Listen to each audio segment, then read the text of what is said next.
Сәлем қыздар, сіздермен бірге бота. Біз бүгін сіздермен тұздалған қырыққабат, яғни квашеная капуста жасайтын боламыз. Видеоның соңына дейін қарап, менің арнама тіркелуді ұмытпаңыздар. Квашеная капуста біздің ағзамыз үшін өте пайдалы.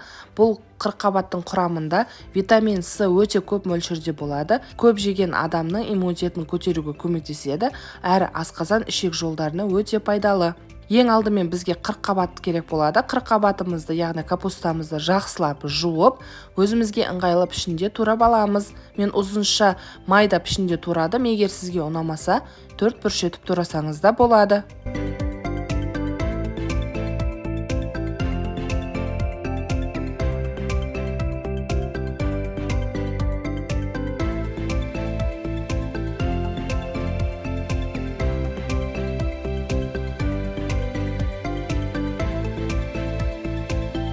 Капустамызды турап дайындап алдық. Келесі кезекте бізге бір тал немесе 2 тал сәбіз керек болады. Сәбізімізді қырғыштан өткіземіз. Сәбізді ұнатсаңыздар, егеу қосыңыздар, одан артық қоспаңыздар. Себебі сәбізіміз капустамызға тәтті дәм береді.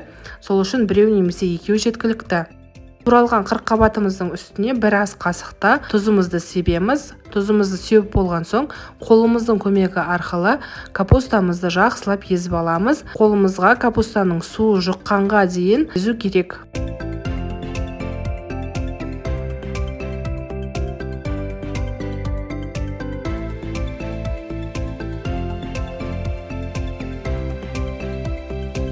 Езілген майдаланған капустамыздың үстіне сәбізімізді саламыз. Сәбізіміздің үстінен лавр жапырағын саламыз. Лавр жапырағын ірі күйінше емес, осылай қолыңызбен майдалап себіңіздер.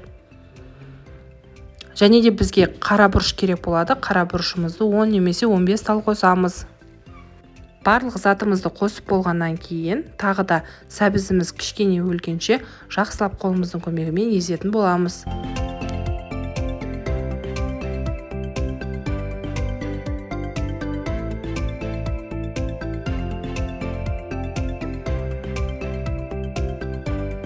Қыздар, салатымыз дайын болды. Енді беті жабылатын ыдысқа салып, нығыздап, арасын жақсылап саламыз. Мен банкаға салдым. Егер банкаға салуды қаламасаңыздар, кез келген өзіңізге ыңғайлы ыдысқа салсаңыздар болады.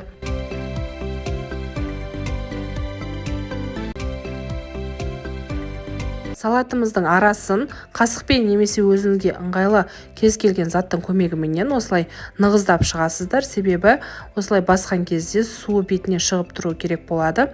Оның үстінен бір пиала шамасында қайнаған су құясыздар. Қайнаған суымыз капустамыздың бетін жапқан кезде оның бетін жауып, жылы жерге 2 немесе 3 күнге алып қоясыздар.